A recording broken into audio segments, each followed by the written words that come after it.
չգիտեմ ինչի չմտան, միգուցե նման խնդիր ընդհանրապես չի եղել, որ ազգային անվտանգության ծառայությունը մտնի, դրա համար ես չեմ կարող այդ հարցին հստակ պատասխան տալ։ Հիբրիդային անվտանգության մասին է խոսում Փաշինյանը, բարբերաբար հիշում ենք ձեր ղեկավարման տարիներին էլ ինչ-որ որսերով էր զբաղված, ի վերջո ում դեմ է պայքարում Փաշինյանը, քանի հոգու դեմ է պայքարում, երևութական է, աներևույթ են այդ հիբրիդային վտանգները։ Ինչի մասին է խոսում։ Հիբրիդային անվտանգության, ասում է հիբրիդային անվտանգության խնդիրներ կան, նաև Կհիշեք, որ ես նոր էի զբաղվում քաղաքականությամբ եւ նոր էի դուրս եկել ԱԾՏՆ-ի պաշտոնից, ինձ էլ մեղադրում էր հիբրիդային հեղաշրջում անելու մեջ։ Դրա համար եմ ձեզ հարցը։ Դες մարդու մտահորիզոնը չի զարգացել, չի աճել, ինքը իր էլեկտորատի համար ինչ որ բառեր է ասում, որ իր էլեկտորատը հավատա եւ մտածեն, որ ինքը կարևոր ինչ որ գործով է զբաղված։ Այնինչ ինքը ծախողել է բոլոր ուղղությունները, առաջին հերթին ծախողել է մեր երկրի անվտանգությունը, կորցրել է մեր հայրենիքի Արցախյան հատվածը, իր ղեկավարման տարիներին, իր անփառունակ ղեկավարման արդյունքում ունեցել ենք 4000 եւ ավել զոհ, եւ այսօր մեր հանրությունը լարված սպասում է թե հերթական ինչ քայլը պետք է անի Նիկոլ Փաշինյանը մեր երկրի դեմ։ Իսկ ինչ պետք է անեն ընդդիմադիր ուժերը, նաև օրինակ դուք եւ ձեզ շրջապատող մարդիկ, որպեսզի կանխեք օրինակ Փաշինյանի այս գործընթացը մեկնարկած, որովհետեւ Փաշինյանը պնդում է, որ ամեն ինչ անում է պետության, պետականության համար եւ երկրի ներսում կան ուժեր, որոնք դրսին են ծառայում։ Ես քիչ առաջ խոսեցի, թե ինչեր է արել Փաշինյանը իր կառավարման տարիներին եւ նրա որևէ քայլ ուղղված չի պետության ուժեղացման համար, նրա բոլոր քայլերը լրիվ հակառակի մասին են խոսում։ Անելիքների մասին ես գիտեք, չեմ ուզում երբեք արդարացնեմ ընդդիմության արածը կամ չարածը, ես ուզում եմ ասեմ այո, ցավոք սրտի ընդդիմությունը, այդ թվում եւ ես չեն կարողացել մինչ օրս հասնենք Նիկոլ Փաշինյանին իշխանությունից հեռացնելու բայց ինչու, որովհետև Նիկոլ Փաշինյանը իշխանությունից թանկ ոչ մի բան չունի։ Մարդիկ ունեն տարբեր արժեքներ։ Նիկոլ Փաշինյանի ամենամեծ արժեքը դա իշխանությանը զավթած պահելն է եւ մնալն է։ Դուք էլ հայրենիքից թանկ ոչ մի բան չունեք, պարոն Վանեցյան, դուք ձեր ընկերները ընդդիմադիր այդպես եք հայտարարում, որ հայրենիքը ավելի թանկ է, քան ցանկացած պաշտոն, բայց չեք կարողանում դուք հայրենիքը պահել, բայց ինքը իշխանությունը կարողանում է պահել։ Որովհետև ինքը ունի իշխանական լծակներ եւ դուք նկատել եք, օրինակ Սամվել Կարապետյանին ինչի ձերբակալ է ձեր կարծիքով։ Սամվել Կարապետյանը մի հարցազրույց ա տվել եւ ասել է մի նախադասություն, որը ես վստահ եմ ցանկացած ազգությամբ հայ առաքելական Սուրբ եկեղեցու հետևորդ նույն նախադասությունը կասել։ Ասել է մենք եկեղեցու կողքին ենք, եկեղեցին պաշտպանելու ենք եւ որևէ մեկին թույլ չենք տալու։ Սամվել Կարապետյանը ավելի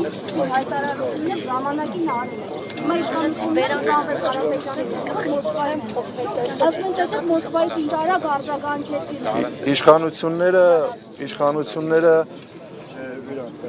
կհիշեք տարիներ առաջ սատանաներ էին ման գալիս, հետո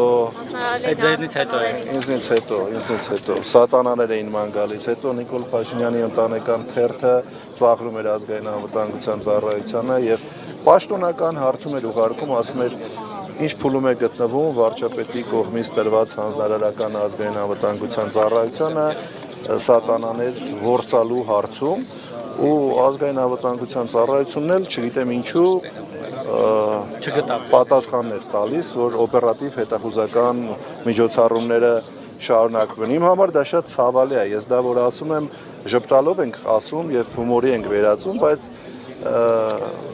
հենց դա է պատճառը հիմքերից մեկը նա է, որ մենք ունենք այս վիճակը, որը ունենք։ Եթե ձեր օրոք այդպեսի հանձնարարություն տենց աբսուրդասեր սատանա պետք է։ Իմ օրոք շատ հանձնարարություններ տվել է, դուք հիշում եք, թե ես ինչպես եմ արձագանքել։ Իմ օրոք տրվել է հանձնարարություն ֆեյք օգտատերերին հայտնաբերել, ձերբակալել, նստացնել։ Իմ օրոք ես հենց այդ պահին լրագրողների հետ զրույցի ժամանակ ասել եմ, որ մարդու անանուն հանդես գալը դա մարդու իրավունքների հիմնարար դրույթներից է։ Ասում ստացվում որ կարող է լինել Քոչարյանի հետ կապված ես ոչ մի բան չեմ արել, Մամել Գրիգորյանի լսեք, Անի ջան, կլսեք։ Այդ բոլորը ինչ ասում եք, դա եղել են օպերատիվ տեղեկություններ եւ ազգային անվտանգություն ծառայությունը իրականացրել է օպերատիվ միջոցառումներ։ Ես չեմ բացառում, դրա համար ես ոչ մի բան չեմ ասում, ես փաստերն եմ արձագանքում։ Հիմա Փաշինյանը այսօր ասաց ԱԱԾ տնօրենը չի կարող չկատարել իմ հրանգները, դուք էլ ասացիք։ Հիմա ստացվում է դուք չեք կատարել այն ժամանակ։ Աբազյանը մյուսները կատարել են։ Կարող է, այսինքն դա անձից է կախված, թե պաշտոնը կարող են թե չեն։ Դուք հիմա արձանագրում եք ինչ-որ իրողություն փաստ, թե հարց եք տալիս։ Հարցնում եմ ուզում Ես այդ հարցին ես արդեն պատասխանեցի։ Նկատի ունեմ անձից է կախված կատարել կամ չկատարել։ Էրդողանի հետ հանդիպումից ոչ մի լավ բան ցավոք սրտի չեն կարող սպասել, որովհետև այս մարդիկ իշխանության ղեկին գտնվող անձը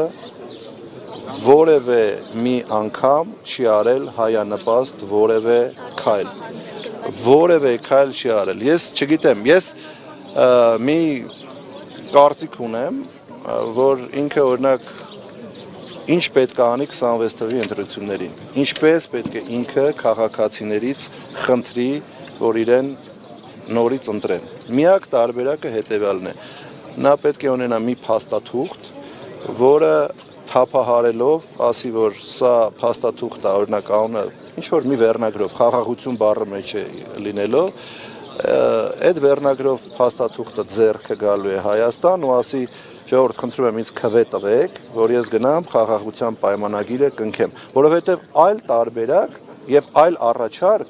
Նիկոլ Փաշինյանը ուղղակի չունի մեր հանրությանը ներկայացնելու։ Դա է լինելու եւ ես կարծում եմ սա պայմանավորված ինչ որ մի այց է դեպի Թուրքիա, որի ընթացքում կլինի ցավոք սրտի էլի ոչ հայանպաստ լուծումներ։ Սյունիքի հանձնում եկեք դրա մասին չխոսենք ու առհասարակ մեր մտքից անենք, որ նման բան կարող է հնարավոր է։ Քանի որ ԱԱԾ տնօրեն եք եղել եւ նյուանսներին այսպես տիրապետում եք, ասացիք, որ դուք էլ ինչ-որ բաներ չեք կատարել, հանձնարարական էր։ Ձեր կարծիքով Աբազյանը, որը ամենածանր շրջանում Նիկոլ Փաշինյանի ընդունեց պաշտոնի առաջարկը եւ ղեկավարեց, հիմա հեռացել է։ Ձեր կարծիքով ինչու է հեռացել, ինչը կարող էր ստիպել։ Իսկապես նա վատ է կատարել Փաշինյանի հանձնարարականը, թե հրաժարվել է կատարել Սամվել Կարապետյանի նկատմամբ գործողություններին։ Ես ենթադրություններով առհասարակ չեմ խոսում, իսկ ես փաստեր չունեմ։ Եկեք որոշ ժամանակ թող անցնի մի քիչ ինֆորմացիա ունենանք ինչ է եղել իրականում, որ խոսենք։ Հիմա գիտեք, կարող ենք տարբեր վերլուծություններ անել, վերջում պարզվի, որ ինչ-որ անլուրջ Պարոն Վանեցյան, Արմեն Աբազյան մի բան էլ ես մասով։ Ի տարբերություն ձեզ լուր հեռացավ, ձեր հայտարարություն չի արել որևէ բան, այսօր մի քանի անգամ փորձեցի զանգեմ, չպատասխանեց, SMS եմ գրել։ Բայց հետաքրքիր է ձեր կարծիքով Արմեն Աբազյանին կտեղափոխեն նոր պաշտոնի, օրինակ ինչպես Էդուարդ Հովհաննիսյանն է, չէ՞ կարծեմ։ Խոսքը նախորդ ատոմակային թե կդառնա անդիմադիր, ինչ եք կարծում։ Ես ենթադրություններով չեմ ուզում խոսել։ Դուք անընդհատ ինչ-որ ուզում եք, որ ես Արմեն Աբազյանի աշխատանքից ազատման հետ կապված մանրամասն տեղեկություններ հայտնեմ։ Իմ նախկին գործընկերն ա եղել, ճանաչում եմ, այո, բայց ես չեմ կարող հիմա ենթադրություններով ինչ-որ այսքան մարդու մոտ ինչ-որ մի բան ասել։ Պարոն Վանեցյան, դուք ասել եք, որ իշխանությունները Նիկոլ Փաշինյան անձամբ իշխանությունը պահելու համար կարող է անգամ գնալ պետականության կորուստի, իսկ ինչ կարող է անել ընդդիմությունը թույլ չտալու այդ պետականության կորուստը, ինչ Ընդդիմությունը պետք է պայքարի, աշխատի հանրության հետ, այն բոլոր մտահոգությունները ներկայացնի հանրությանը եւ փորձի ինչ-որ մի փուլում ժողովրդի աջակցությամբ ազատվել այս իշխանություններից։ Մինչև ընտրություններ, եթե կստացվի, անպայման պետք է այդ առիթից օգտվել, բայց մենք պետք է գիտակցենք, որ ժողովրդին հիասթափեցնելու իրավունք մենք այլևս չունենք, որևէ մեկը։ Ինչպես կմեկնաբանեք այն մեղադրանքը, որ առաջադրվել է Սամվել Կարապետյանի, իսկապես այդ մեկնաբանությունում։ Աբսուրդ, ուղղակի աբսուրդ։ Նիկոլ Փաշինյանի մի քանի օր առաջ Facebook-յան գրառումը ավելի շատ է ընկնում սահմանադրական կարգի տապալման հոդվածի տակ, քան Սամվել Կարապետյանի հարցազրույցում հնչեցրած հայտարարությունը, երբ որ Նիկոլ Փաշինյանը գրառում է արել, որ 10 հոգանոց խմբեր ենք ստեղծում եւ գնում ենք քրիստոնեաբար եւ սիրով վեհապարին հանենք վեհարանից։ Հիմա ուզում եք ձեր փորձենք, հիմա ձեր եթերում ես նույնը հայտարարեմ վեհապար եւ վեհարան բառերը փոխարինեմ վարչապետ եւ կառավարության շենք, մինչեւ ստեղից հասնեմ իմ մեքենան, ինձ արդեն կձերբակալեն եւ կբերեն այս դատարան։ Պարոն Վանեցյան, երբ որ